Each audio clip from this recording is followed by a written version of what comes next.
sekarang bahwa Allah turut bekerja dalam segala sesuatu untuk mendatangkan kebaikan bagi mereka yang mengasihi Dia, yaitu bagi mereka yang terpanggil sesuai dengan rencana Allah. Jadi tema khotbah mengenal rencana Allah. Haleluya. Saudara yang diberkati oleh Tuhan Yesus, satu ketika saudara ada seorang anak muda. Anak muda ini adalah dia aktivis gereja, ya. Saudara, setiap kali dia datang ke gereja, dia duduk paling belakang. Ya. Tapi semangatnya luar biasa. Dia kalau datang gereja, sementara pemimpin pujian menaikkan lagu, wow, dia langsung berjingkrak-jingkrak menyanyi memuji nama Tuhan. Misalnya contoh, rasakan kuasa, dia langsung rasakan kuasa Allah tuh. Pokoknya dia nggak pusing orang sekeliling. Pokoknya itulah semangat yang dia berikan di hadapan Allah. Saudara, pokoknya setiap minggu dia datang, pasti dia yang bikin heboh di gereja. Karena saudara, ya, dia sudah menyanyi berjingkrak-jingkrak, pokoknya menarik, dia nggak pusing. Haleluya.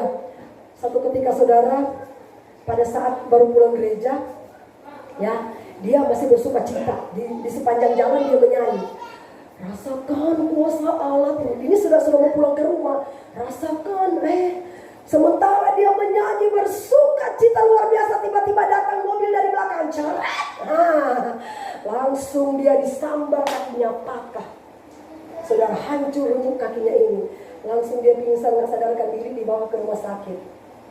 Terus dokter katakan begini kepada orang tuanya, Bapak, Ibu, saya mau terus terang, karena anak Bapak kakinya sudah patah, remuk, otomatis harus diamputasi. Mau tak mau harus diamputasi karena nggak bisa lagi. Kalau ini dibiarkan untuk tetap seperti ini, itu bisa berbahaya buat tubuhnya, seluruh anggota tubuhnya. Oke dokter, lakukan apa yang menjadi kebaikan anak ini. Akhirnya saudaranya diamputasi. Waktu dia diamputasi, tiba-tiba dia sadar. Dia sadar, kenapa kakiku ini seperti ringan, kenapa nggak seperti nggak ada gerak-gerak. Nah pas dia buka selimut, dia lihat, dia teriak, aduh. Mamanya bilang begini, nak, kakimu sekarang tinggal satu, karena yang satu sudah dipotong dokter. Karena katanya kalau dokter nggak potong, nanti kamu bisa parah. Dia menangis, saudara, dia menyalahkan Tuhan. Tuhan, Engkau tidak adil. Bukankah Engkau tahu saya ini rajin ibadah, saya setia berdoa. Bahkan ketika saya datang beribadah, saya selalu semangat dengan Tuhan. Saya selalu bikin heboh di gereja. Tapi kenapa saya yang sudah setia kepada Engkau, kenapa Engkau biarkan mobil ini menabrak saya sampai saya kehilangan kaki satu? Dia menyalahkan Tuhan. Akhirnya dia tidak mau gereja lagi. Dia bilang, percuma saya gereja. Ternyata Tuhan itu gak ada. Kalau Tuhan itu benar-benar ada, gak mungkin dia ambil saya punya kaki satu. Saya sudah setia kepada Tuhan. Saya sudah rajin ke gereja. Tapi kenapa? Tuhan bilang dia akan menjaga kita di segala tempat. Bahkan dia akan menjauhkan kita dari segala kecelakaan. Tapi kenapa kakiku ini diambil oleh Tuhan? Akhirnya saya jadi pincang. Saudara, bertahun-tahun dia gak mau gereja. Setiap kali dari majelis, dari pendeta datang kunjungi, tetapi dia mengeraskan hati, dia tidak mau gereja. Ini kisah nyata saudara yang saya baca ya. Nah akhirnya saudara, satu ketika datanglah rombongan dari gereja untuk merangkul dia kembali. Dek, ayolah ke gereja. Janganlah berlarut-larut marah dengan Tuhan. Kami sudah berinisiatif untuk membelikan kamu kaki palsu.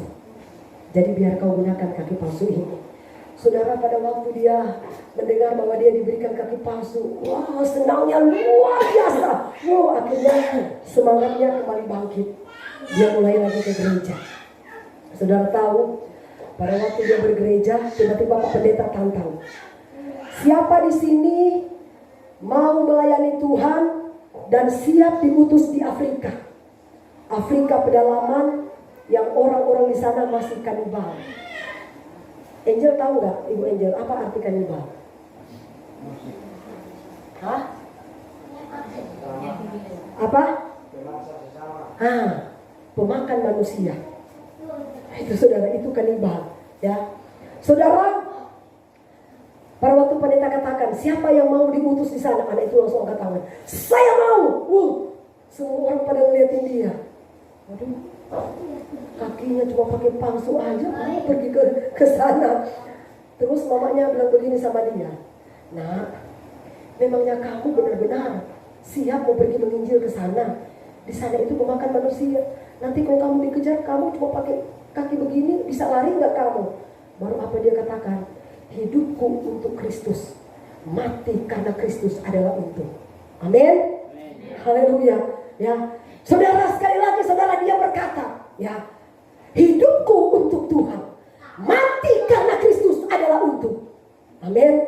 Saudara, akhirnya pergilah dia ke sana. Saudara, dia bersaksi seperti ini. 1 minggu dia belum ada tantangan. 2 minggu belum ada tantangan. Ketiga minggu kemudian, orang-orang yang di kampung itu mendengar ada orang baru datang. Dan dia sudah mendengar bahwa mereka akan potong dia kemudian dimakan. Langsung saudara, rombongan satu kampung datang mengepung rumahnya. Terus mereka katakan begini, bunuh dia, potong dia, kami ingin makan dia, bunuh dia. Waduh, dia langsung berdoa, Tuhan, kalau aku akan mati hari ini di tangan manusia, tapi kalau Tuhan yang berkehendak tidak apa-apa. Tapi kalau Tuhan tidak berkehendak, saya yakin Tuhan sanggup menyelamatkan saya. Dia berdoa, sungguh-sungguh di hadapan Tuhan dia berdoa. Langsung mereka tangkap dia, diikat. Waktu saudara mereka ikat dia, mereka potong. Pertama mereka potong kakinya. Mereka lihat, loh, kok gak keluar darah?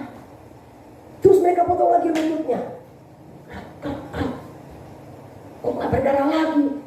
Dewa, sembah dewa, dia adalah dewa, sembah dia. Wah, mereka mengatakan dia dewa karena tidak keluar darah. Luar biasa saudara. Ya, karena kalau manusia kan mau dipotong pasti keluar darah. Kenapa gak keluar darah? Karena kaki palsu. Haleluya. Makanya saudara, Alkitab berkata, kita tahu sekarang bahwa Allah turut bekerja dalam segala sesuatu, mendatangkan kebaikan. Kenapa saudara? Tuhan mengizinkan kakinya itu patah dan dipotong. Karena apa? Tuhan akan utus dia pergi ke pedalaman menginjil, supaya orang-orang di sana menerima Yesus sebagai Tuhan dan Juru Selamat. Haleluya. Saudara, akhirnya saudara, namanya mereka sudah mengatakan dia dewa. Saudara, kalau dewa yang sudah berbicara, apapun dewa bilang pasti mereka turutin. Amin. No, dewa yang berbicara, kalian harus begini. Ya dewa. Wow, saudara, saya waktu membaca kesaksian bilang, Tuhan luar biasa. Saudara, akhirnya dari situ kesempatan dia memberitakan Injil tentang Yesus. Saudara tahu apakah yang Tuhan lakukan? Satu kampung itu bertobat menerima Yesus sebagai Tuhan dan Juru Selamat. Amin. Berikan kemuliaan buat Tuhan Yesus. Saudara, sekali lagi saudara saya katakan, ya, ketika Tuhan mengizinkan, ya, sesuatu yang besar menimpa hidup kita, ya, seakan-akan sulit sekali diterima oleh hati kita, saudara. Kita nggak mau menerima masalah apapun yang Tuhan izinkan, tapi Tuhan katakan, jalani itu. Aku punya rencana di balik masalah itu. Karena dia bilang, Allah turut bekerja dalam segala sesuatu. Apakah arti segala sesuatu?